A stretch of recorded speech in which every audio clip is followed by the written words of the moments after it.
ভাইয়ের জন্মদিন, সেই জন্মদিনের অনুষ্ঠানকে পুজো পার্বণের মতন পালন করবো কবে? আমার ভাই নয়, কেন অনুরোধ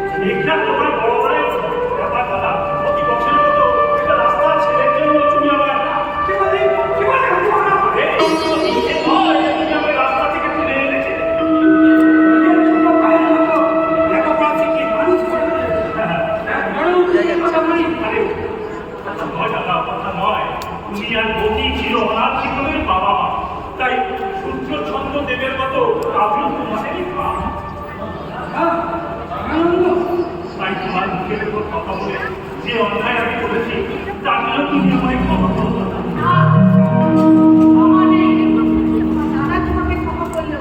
আমি ক্ষমা করবো, কিন্তু অপরাধী জানি না বিপদটা দরকার।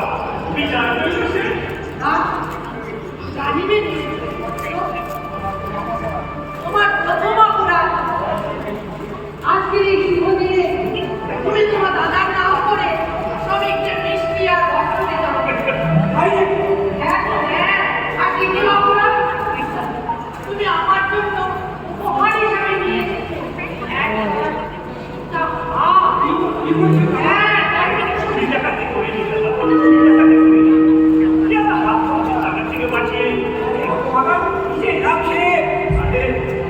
আমার মাতৃস্বরূপ বা ভৌতিকে দেবীকে সাজাতে চেয়েছি, এটা কি আমার অপরাধ করা?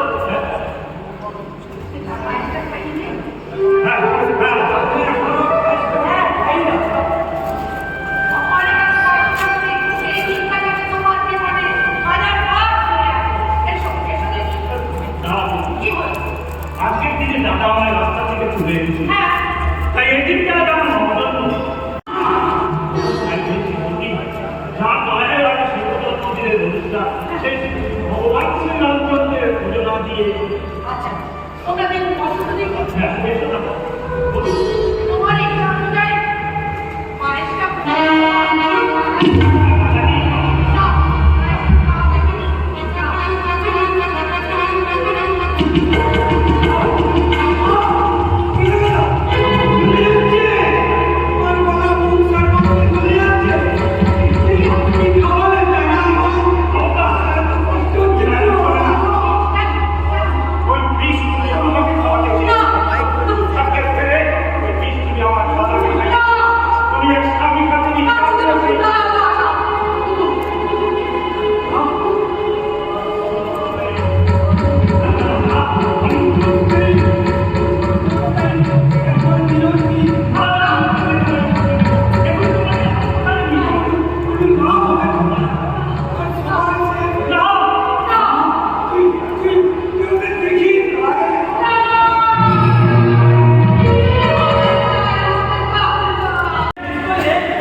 ভালোবাসা পাপ নয় আর নর্মালও নয়, কিন্তু আমরা যে মা আমার দাদার কষ্টের বয়সে বড় হয়েছি, লেখাপড়া শিখেছি, তাতে আমাদের কাছে ওই ভালোবাসার বিলাসিতা সাজে না দেবেন না। দেখ বাজে খরচ কেন করবো? এই দেখ না, কালকে কলেজে ফিস দেওয়া ছিল, দিতেই পারলাম না। আরে কালকে দিতে পারিস তো কি হয়েছে ভাই, আজকে দিবি নে, টাকাগুলো খাওয়া। টাকাটা নেবো না, আগে তুমি বলো এই টাকাটা কে নেবো? কি রে, হ্যাঁ? তোর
তুমি এতদিন পর সূর্যকে চিনতে পারলে না। আমি সূর্যকে চিনেছি সেই দিন, যেই দিন সে আমাকে শয়তানের হাত থেকে আমাকে কাকা যদি ভোগ ভাড়া রক্ত দিয়ে শেষ করো নিজ নাম। হায় রে সূর্য তুই তো মারো তেরা দেবে না তোমার দান। যদি বুক ভরা রক্ত করো নিজনা। হায় রে সূর্য তুই তো মারো তেরা দেবে না তোমার দান। ভুলকে আপন করো সবাই, কাজকে আপন করো না। ভুলকে আপন করো সবাই, কাজকে আপন করো না। হাসিলে সবাই হাসে, কান্নাতে কাঁদো না। ভুলকে আপন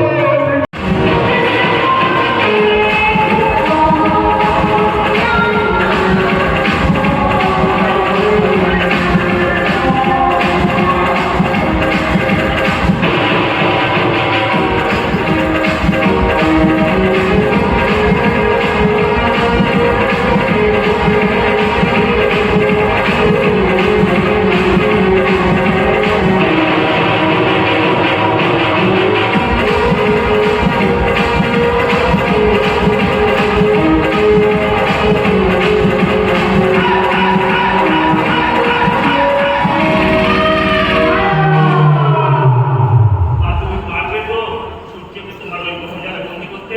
এমন কথা বলে লাজা দিয়ে দিতে এই নাইনা শুধু সত্য টাকা পৃথিবীতে নেই। পাবে একটা কত জোর টাকা পেল টাকা ওটা ঠিক থাকলে এই নাইনা শুধু না 32 কলা দিয়ে চালু হয়ে সূর্যকে গ্রাস করবে। সূর্য যদি তোমার কথা বলে বাধা দেয়, কত যোগী মনে ঋষি এই নারী রূপে মুগ্ধ হয়ে সন্ন্যাসীদের সংসারী হয়ে গেল। এত সর্বহারা মনকে সর্বহারা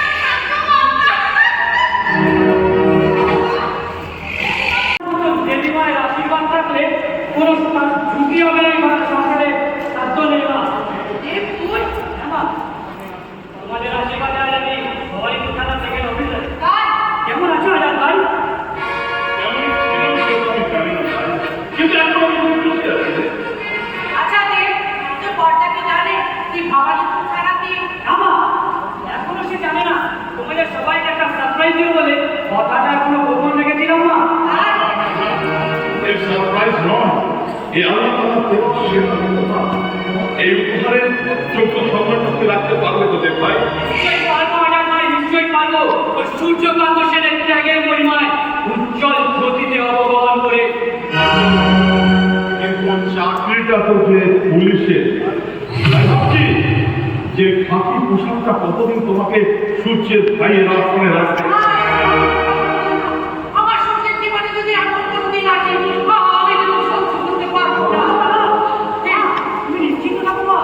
বর্দা আমাদের দুই ভাইয়ের সঙ্গে সাক্ষাৎ রামচন্দ্র, তার অনুমতি ছাড়া আমরা কোনো কাজ করি আর ভবিষ্যৎ তো করবো না মা। ঠিক বলেছিস। তোরা ঠিকই বলেছিস রে, তোরা ঠিকই বলেছিস।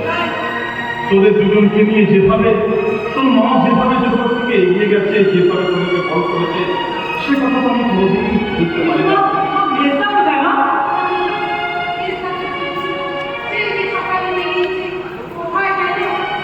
চন্দ্র, চন্দ্র, কোথায় ছিল মেয়েদের?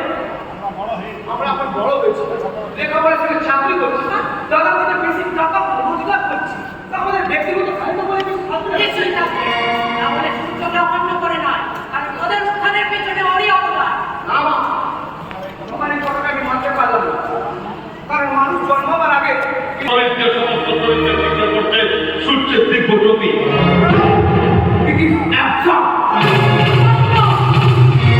সকালে লেখাপড়া করে আর একটা চাকরি পেয়ে নিজেকে একেবারে অধঃপতন করে দিল।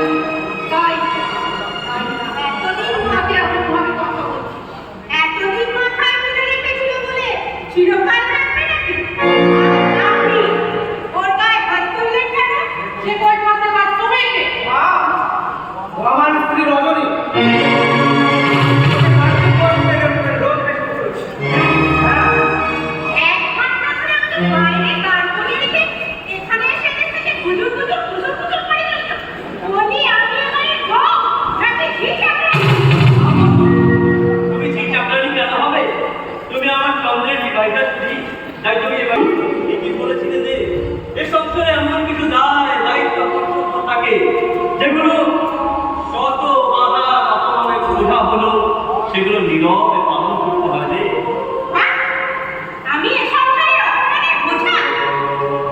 দাদা, তুমি আমার স্ত্রীকে অপমান করছো। না না না না না, আমার দ্বারা আমার সংসারে কেউ কাউকে অপমান করতে পারে না। যাও যাও মা যাও, আমার বৌমাকে বরণ করে ঘরে তোলো মা, ঘরে তোলো। ছুতো মেরে করবা না করলেও চলবে। সংসারে একবার যখন আমি বউ হয়ে আসতে পেরেছি, বরণের তোয়াক্কা আমি করি না। তোমার নববধূ সাজি আসা উচিত ছিল মেজভাবে।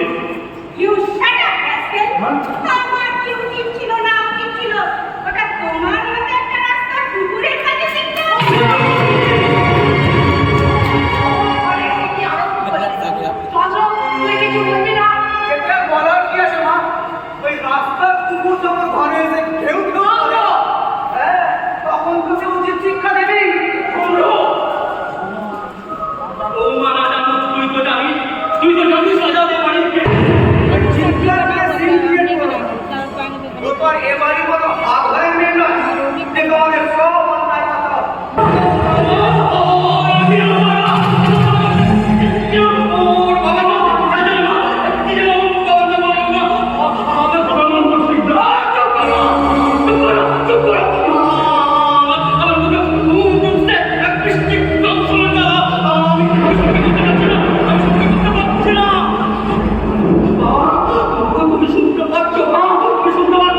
এখনো অধীর হয়ে যায়নি।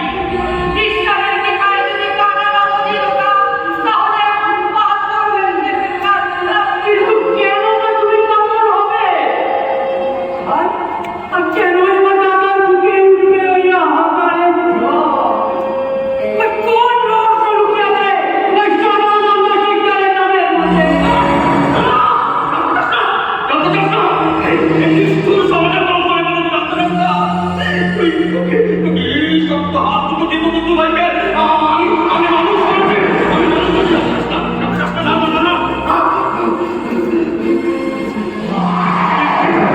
তোমার কাজ বলতেই হবে, তোমার কাজ বলতেই কিছু না করে আমার সেকেন্ড অফিসার তাই মানবো না লুটবো রাজার ভান্ডার। এই ব্যাপারে শুধু আপনি আমাদেরকে সাহায্য করলেন, আপনার দুটো হাত আমরা পরিয়ে দেব। কিন্তু আমার ক্যারেক্টার হবে কি? সদানন্দ সিদ্ধান্ত আমি নিজে আপনার থানায় নিয়ে আমি নিজেই আপনার বাড়িতে এসে টাকাটা নিয়ে যাবো মিস্টার সিকদার, কারণ আপনাকে তোমার খুব ভালো লেগেছে। তাই মাঝে মাঝে আপনার বাড়িতে না আসলে আমার মনটা কেমন খারাপ খারাপ করে। কেমন আপনি চলি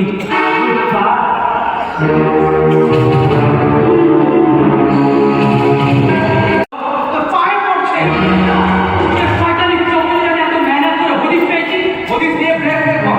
দেখবি ওই রাশি রাশি টাকা সিন্ধুক ভরে যাবে। জানেন না, মা যদি জানতে পারে? আরে পারবে, একটা কথা বলে রাখবি, পুরুষ হয়ে জন্মালে মেয়েদের কথা মতো চলতে গেলে আখের কাছে পস্তাতেই হবে। আচ্ছা ভাই হোক আর বিয়ে করা বই হোক। মেয়েটা ভগবান রামচন্দ্র পুরীর বর্ণাকে জিজ্ঞেস করতে নয়। ওরে পাগল, ওই সূর্যকান্ত সেনের মতো শয়তানকে তোর বর্ণমানে আমাকে চর্চা করছে না। মেয়েটা, সেই দাদা আমাদের দু ভাইকে এত কষ্ট করে মানুষ করেছে, লেখাপড়া শিখিয়েছে। যেই বর্ণা আমাদের দু ভাইকে নিজের জীবনের চেয়েও বেশি ভালোবেসেছে। কি আর মায়ের স্নেহ মায়া বাচ্চাকে ভাগ করছিস? এত রিচ, এত ছোট তোর মন। মেজদা তো ঠিক কথাই বলেছে মা। তুমি তো চিরকাল বড় ছেলে করে ধরতে এসেছো। কেন আমরা কি তোমার সন্তান নয়? বন্ধুবান্ধবের মতো তুই অভিনয় করলি। আমি মা নামের অযোগ্যা। আমি না বলছি না, কিন্তু তুমি কি প্রমাণ করে দিতে পারো যে তুমি তোমার তিন ছেলেকে সমান চোখে রাখো? এ কথাও আজ আমার শুনতে হলো। সারা জীবনের ত্যাগ, তিতিক্ষা, দুঃখ, কষ্ট, জ্বালা, যন্ত্রণা, এই যে পুরস্কার, এই সুখর। সরকারের কি আছে মা? হ্যাঁ, একটা চলন্ত তত্ত্বের বিরুদ্ধে ওই বৃদ্ধের প্রতিবাদ তো না করাটাই ভালো।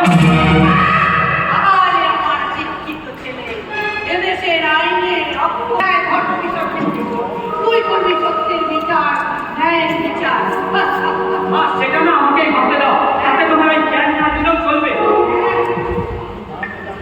জানি, ভালো করেই জানি, যে ছেলেটা চিরজীবন নিজের সুখ শান্তি বিসর্জন দিয়ে দুঃখ কষ্ট সহ্য করে তোদের গায়ে আচল লাগতে দেয়নি, লেখাপড়া শিখিয়ে চাকরির দ্বার প্রান্তে পৌঁছে দিয়েছে, তারই অবদানকে তোরা অস্বীকার করতে তোদের মনে পাচ্ছে না? না, কেন পাচ্ছে? দেশের আর পাঁচজন বড় ভাইগুলো তোমার কপালে আরো অনেক কিছু বলে।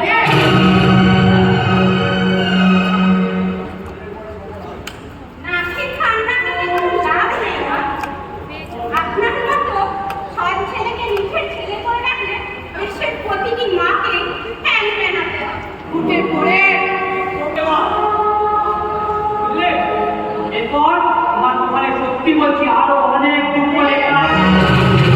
তোমার কথা নিয়ে চেঞ্জ করো, বদলাও, বারবার বলছি আমরা। ঠিক কথাই বলছে মা। একটা কথা মনে রাখো, ওই আমার আমার আদর্শবাদী ভাইয়ের নামে এতগুলো মিথ্যা কথা। মিথ্যে হবে কেন না? তুমি জানো না এই দেশের প্রত্যেকটা পুলিশদের কাছে ওই ঘুষ দেওয়াটা যে পরম ধর্ম। ধর্ম?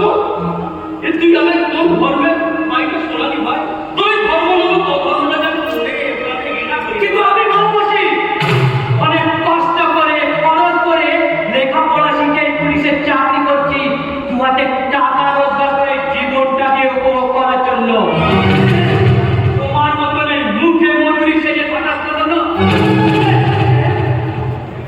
এভাবে তোর কথাগুলো শুনছো? চন্দ্রদেবের কথাগুলো হ্যাঁ, ও তো ঠিক কথাই বলছে দাদা। তুমি হচ্ছে একটা মূর্খ মানুষ। বুঝলে? তাই ওই গুলো কাদা থেকে জঙ্গলি ভূত থেকে থাকতে পারো। আমরা তো পারি না, কারণ আমরা হচ্ছি শিক্ষিত। হ্যাঁ? এই ঠিক বলেছিস রে। তোরা আমার মতো ঘর থাকবি, তোরা তো স্বর্গের নন্দন কাননের পারি না। আমি মরতে ধুলোয় মিশে থাকা গন্ধহীন, বর্ণহীন, রূপ সূক্ষ্ম ফুল রে। তোরা আমার মতো কেন থাকবি? Yes, yes, you are right. তাই এখন থেকে না বর্দা, ওই নিজের মেয়েকে নিজে চলার চেষ্টা করো। ছোট থেকে তোমার মার হাত পুরি খেয়ে বড় হয়েছি। এবার না এই পাল্টা আমাদের যুগ এসেছে। গর্ধবের মতো চিৎকার করো না। আর মনে রেখো, এ বাড়ির সবাই তোমাদের ওই ছোট লোক। এ বাড়িতে বের করে দিতে অর্থ হবে। চলে আমার সঙ্গে। যা ওদের কথা হাতটা ধুয়ে যাবে না মা?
আরেকবার কথা বললে তাহলে মাকে নিয়ে বেরিয়ে যাও তো।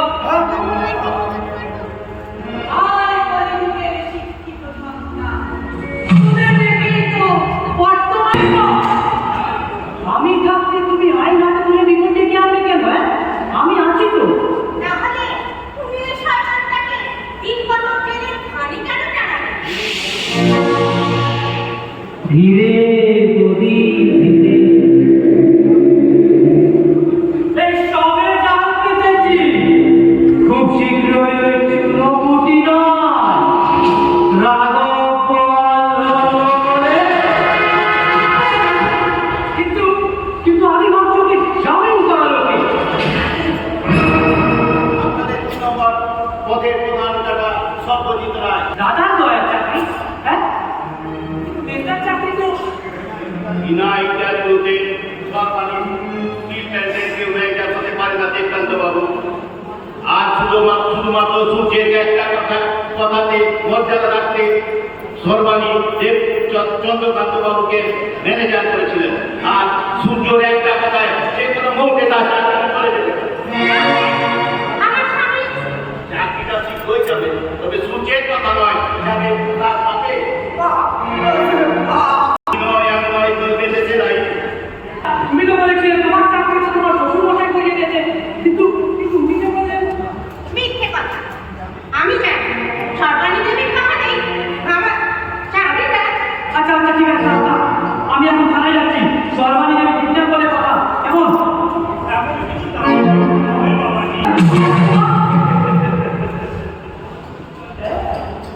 তোমার বাবাকে পিঠ খাইয়ে মেরে পরপুরুষের হাত ধরে পাইয়ে পরে সেটাকে তাড়িয়ে দিতে আবার এখানে এত নিজ তোমাদের বংশ, এত